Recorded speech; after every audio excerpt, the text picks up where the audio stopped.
രാത്രി 12 മണിക്ക് ശേഷം ഫോണിൽ വിളിച്ചുകൊണ്ടിരിക്കുന്നു. ഫോണിൽ ആണുങ്ങളുടെ കാര്യം പറയാം, ഫോണിൽ വിളിച്ച് സുന്ദരിയെ മുത്തേ മണിയെ ഒക്കെ പറഞ്ഞുകൊണ്ടിരിക്കുന്ന സമയത്ത് ഭാര്യ കടന്നു വരുമ്പം ഭാര്യ വരുന്നുണ്ട്, നീ കട്ട് ചെയ്യണ്ട, ഫോൺ അവിടെ വെക്കും. അപ്പൊ ഭാര്യക്ക് മുഖത്ത് എന്തെങ്കിലും ഒരു കളലക്ഷണം കാണുമ്പോൾ അവളെ സോപ്പിടാൻ വേണ്ടി, നീ നിന്നെ കല്യാണം കഴിച്ചതാണ് എന്റെ ഭാഗ്യം, എന്റെ ജീവിതത്തിലെ ഏറ്റവും വലിയ ഭാഗ്യം എന്നുള്ളത്. അപ്പൊ ഇതെല്ലാം കാമുകി അപ്പുറത്ത് നിന്നുകൊണ്ട് കേട്ട് അപ്പുറത്തെ സൈഡിൽ കേൾക്കുക. ഇവിടെ അങ്ങോട്ട് പോയി കഴിയുമ്പോൾ വീണ്ടും ഈ ഫോൺ എടുത്ത് ഉപയോഗിക്കുമ്പോ ഈ ബന്ധം ഇവിടെ അവസാനിപ്പിക്കാം. ഈ ബന്ധം വേണ്ട, നിങ്ങളുടെ ഭാര്യയൊക്കെ തന്നെയാണ്, ശരിയാണ്. പക്ഷേ എന്നേക്കാൾ കൂടുതൽ അവളെ കൊഞ്ചിക്കുന്ന എനിക്ക് ഇഷ്ടമല്ല. ആരാ? ഏതോ മൂട്ടിൽ കിടന്നവൾ. പാതിരാത്രിയുടെ യാമത്തിൽ സ്വന്തം ഭാര്യയുടെ സ്നേഹമല്ലാതെ മറ്റുള്ളവരുടെ സ്നേഹം താരാട്ടുപാട്ട് കേട്ടി ഉറങ്ങുന്നവരെ, ഈ എണീറ്റ് നിൽക്കാനുള്ള ശേഷിയെന്ന് നഷ്ടപ്പെട്ട് കിടക്കപ്പായിൽ കിടന്നു മുള്ളുന്നൊരവസ്ഥ വന്നാൽ, അവിടെ കാഷ്ടിക്കുന്ന അവസ്ഥ വന്നാൽ, ഒരൊറ്റൊരു തീം നിന്റെ ആ ബെഡ് തൂക്കാൻ, നിന്റെ കാഷ്ടം തൂക്കാൻ, നിന്റെ മൂത്രം തൂക്കാൻ ഒരു പെണ്ണും ഉണ്ടാകില്ല. ഈ സാധുവായ ഭാര്യയും മക്കളും അല്ലാതെ നിനക്ക് കൂട്ടായിട്ടാരും ഉണ്ടാകില്ല. ഈ ഒരു റിയാലിറ്റി നമ്മളൊക്കെ മനസ്സിലാക്കണം. ഞാൻ ഈ പറയുന്ന കാര്യം നിങ്ങൾ കൽബിലൊന്ന് ചേർത്ത് വെക്കണം. ആരാണ് നമുക്കുണ്ടാകുക? ഏതെങ്കിലും ഒരു സമയത്ത് നമുക്ക് തോന്നുന്ന വൈകാരികതയുടെ പേരിൽ നമ്മൾ നമ്മുടെ സ്വന്തം കുടുംബത്തെ, ഭാര്യയെ, പ്രിയപ്പെട്ട മക്കളെയൊക്കെ വഞ്ചിച്ച് നമ്മൾ ഏതെങ്കിലുമൊക്കെ സുഖലോലത്തിലേക്ക് നമ്മൾ പോവുകയാണെങ്കിൽ അതൊക്കെ ഒരു നൈമിഷികമായ സുഖമാണ്.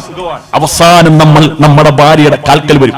ഇതുപോലെ തന്നെയാ സ്വന്തം ഭർത്താവ്, ഗൾഫിലുള്ള പാവപ്പെട്ട ഭർത്താവിനെ വഞ്ചിച്ച്, നാട്ടിലുള്ള ഭർത്താവിനെ വഞ്ചിച്ച് അവൻ പൊറോട്ട അടിക്കാൻ പോകുന്നവനാണെങ്കിൽ കല്ലിന്റെ ചൂട് കൊണ്ട് കൈ കരിപിടിച്ചു വരുമ്പോൾ, സുബ്ഹാന റബ്ബി, ഭർത്താവ് റൊമാൻസ് ഇല്ലാത്തതിന്റെ പേരിൽ, ഭർത്താവിനോട് സ്നേഹമില്ലാത്ത പെങ്ങളെ, അവൻ അറിയാതെ നീ ചാറ്റുന്നുണ്ടോ?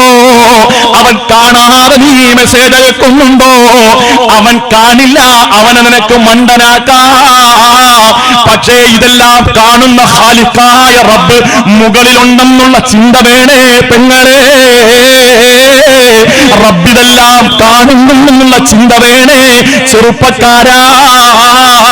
അല്ലാഹു നമുക്ക് ഈമാൻ നൽകട്ടെ. അല്ലാഹു നമുക്ക് ഈമാൻ തരട്ടെ. ആത്മാർത്ഥത്തിൽ ആമീൻ പറയാൻ അല്ലാഹു നമുക്ക് ഈമാൻ നൽകുമാറാകട്ടെ. അല്ലാഹു നമുക്ക് ചിന്താശേഷി നൽകുമാറാകട്ടെ.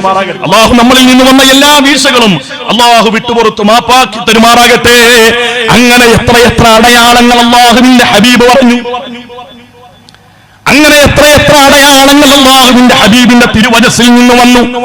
അതെല്ലാം കൂടി നമ്മൾ കൂട്ടിയോജിപ്പിച്ചു നോക്കുമ്പോൾ നമ്മൾ ഇന്ന് നിലനിൽക്കുന്ന ഈ സാഹചര്യമുണ്ടല്ലോ, അത് അന്ത്യനാളിന്റെ തുടക്കമാണെന്ന് നമ്മൾ ചിന്തിക്കേണ്ടതുണ്ട്. ഇത് ഖിയാമത്ത് നാളിന്റെ ആലയമാണെന്ന് നമ്മൾ ചിന്തിക്കേണ്ടതുണ്ട്. മാറണം, നമ്മൾ ചിന്തിക്കണം, നമ്മൾ അല്ലാഹുവിലേക്ക് നമ്മൾ അടുക്കാൻ തയ്യാറാകണം. നന്നായിട്ട് ജീവിക്കുമ്പോഴൊക്കെ ആളുകൾ പലതും പറയും.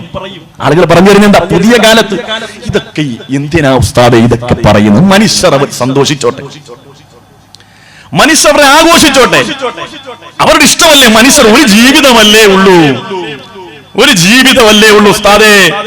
ഒന്ന് പെണ്ണുമുള്ള ഡാൻസ് ചെയ്താൽ എന്താ കുഴപ്പം?